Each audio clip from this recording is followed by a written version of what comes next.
little bit about key signatures. So I'm going to use my small erase board here that I've got to talk about key signatures. So if you think back to when we first started learning our pentachords or our 5-finger positions, and we were doing tonic, whole, whole, half, whole, and we were trying to make sure that we would do or get through all 12 keys, because we wanted to make sure we were comfortable finding all 12 keys. And one way that we practiced it was starting way down here at that low end of the keyboard, and then on that lowest C, and then we went to G, and then we went to D. And if you remember, I called that going around the circle of fifths. So we had C at the top, and then we went to G, which has 1 sharp, D, which has 2 sharps, and then A, which has 3 sharps, E, B, and as we work around our circle here, we get to C sharp, and that's where enharmonically we flip and spell in flats, and it took us to A flat, and E flat, and B flat, and F, and it takes us back to C. I've got a little bit of an oblong there just so that I can fit it in. But this is where key signatures are based from, because what's happening is that we're gradually adding sharps and flats to our hand position. So for instance, the key of C, which tends to be everybody's favorite, has no flats or sharps. And then as we move to G, G has 1 sharp, D had 2 sharps, A has 3 sharps, E has 4 sharps, B has 5 sharps, F sharp has 6 sharps, C sharp has 7 sharps, everything's sharp. And then that's where we tend to flip and start spelling in flats. And so D flat is going to have 5 flats, and 4 flats for A flat, 3 flats for E flat, 2 flats for B flat, 1 flat for F. That gets us back to the top of our circle. So when we're looking at a piece and we want to figure out the key signature, because that's going to tell us what tonic is, that is theoretically how we figure out what that key signature is. It's a lot of work to memorize that circle of fifths though, and talk all the way through that circle of fifths. So we're going to talk about some shortcuts that you can use instead. So on my small board here, I've written 2 key signatures. So the first one I've got in treble clef, and it is a key signature of 2 sharps. So if you have a key signature with 2 sharps, there's 2 steps that you're going to do. The first step you're going to do is find the last sharp. And by last sharp, I mean the last one that was added, not the highest on the staff, not the lowest on the staff, but the last one, if you're going like you're reading from left to right on the staff, the last one that was added. If you're looking at a piece that has a lot of sharps, sometimes people find it helpful to tip their book almost to make it look like a tower. But in this case, I can see it would be this one. So I'm going to find that last sharp, and I would suggest, if you have a keyboard or a piano there, find it on your keyboard. So find the letter name of this. I'm on my spaces, so F-A-C. So it's a C sharp that I'm going to find on the piano. This is really important that you find it as a sharp, because this is telling you that it's sharp. From that note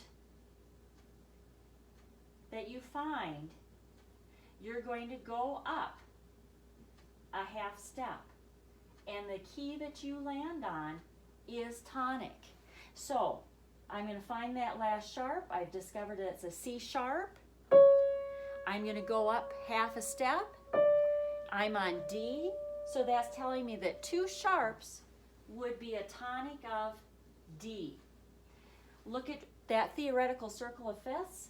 Key of D has 2 sharps. So it's the exact same answer. I just think it's a little bit shorter to be able to think of it as find your last sharp, find it on the keyboard, go up half a step, then to think all the way through your circle of fifths.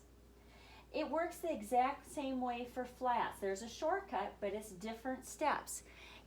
It's a 1 step, so it's shorter, but you have to remember that most of the time it's going to have a flat in its name. So if I'm looking at a key signature with flats, you are going to find, let's draw, separate here, find the next to last flat. And that's it. That's tonic. There is no other step. So I'm going to go this time all the way to the end of the string of flats that have been added, and I'm going to back up 1. So it's this one right here. I need to find what space that is. I'm in bass clef, so all cars eat. So tonic for this one is going to be E, and here's the tricky spot. You have to remember there's already a flat by that E. So this isn't the key of E, it's the key of E flat. If you again go back to that circle of fifths, you can see that E flat has 3 flats. So memorize your rules for how to find your key signatures. If you are in a key with sharps, you take the last sharp and you go up half a step. If you are in a key with flats, go to the end and back up to that next to last flat. That is the name of the key. Other than F, do you notice how all of these flat key signatures have flat in their name? So let's take a look on page 72 together. Let me help you get going on your assignment here. So I'm on page 72. That first one is the example that we just did on the board together. So now let's take a look at this second one. So I'm sitting in 4 sharps. All right, now whenever you have a piece, they're going to give you the key signature in 2 clefs usually, because we usually have that right hand in treble and that left hand in bass. You do not need to figure it out twice. It's going to match, just like we found with our other pieces. Tonic is always going to be the same that I build from. So you do not need to find that twice. Pick the clef that you're more comfortable with. I'm going to do it in treble clef because that seems to be what more people are comfortable with. So I'm looking at my 4 sharps. I'm going to determine which one is the last sharp. It's this one. Remember that you need to look right through the middle of that accidental, right through the middle of that sharp or the middle of that flat to be able to tell if it's on a line or space. I can see this is on my 4th line. Every good boy does. So I have a D sharp.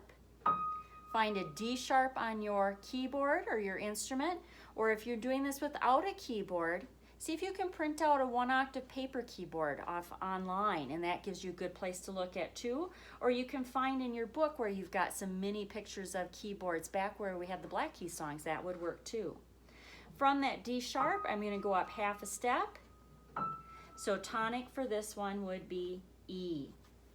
I'm going to give you a little hint here. When you get to the last 2 on this line of sharp key signatures, those 2 are going to have sharp in their name when you figure them out.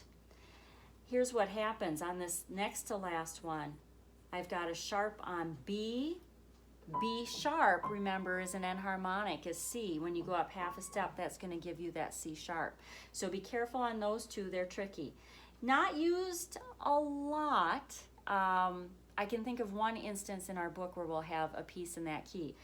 But it is common when you get into more advanced literature. Let's take a look at one of the flat ones together. Let's take a look at the second one, since again, the one I did on the board already gave you your answer of E flat here. So on your second one, we're going to take a look at those flats. Again, it doesn't matter which you choose to do, they're identical. Let's do the treble clef one. I need to find the next to last flat. So go all the way till the end and back up 1. There's the flat I want. Again, look right through the middle of that accidental. Is there a line or is there space there? This is on my 4th line. Every good boy does. So I'm on D, and it's telling me that D is flat. What is the only one in this whole line that's not going to have a flat in its name? This one right here, that 3rd one. There's no next to last flat to find, so my trick is not even going to have to work. It isn't going to work. I'm going to have to think back to my circle of fifths, knowing that 1 flat was backwards 5, or down a circle of 5, C, B, A, G, F. F has 1 flat. It happens to be a B flat. We've played in that position before. It doesn't have an F and a flat in its name. Why is there not a flat in its name? Check out your F space or your F line. There's no flat there. So our shortcuts that we're learning here today, sharps, find the last sharp, up half a step gives you tonic, next to last flat gives you tonic. They work for all of your keys except for F. This one you need to just memorize, that 1 flat is going to give you the key of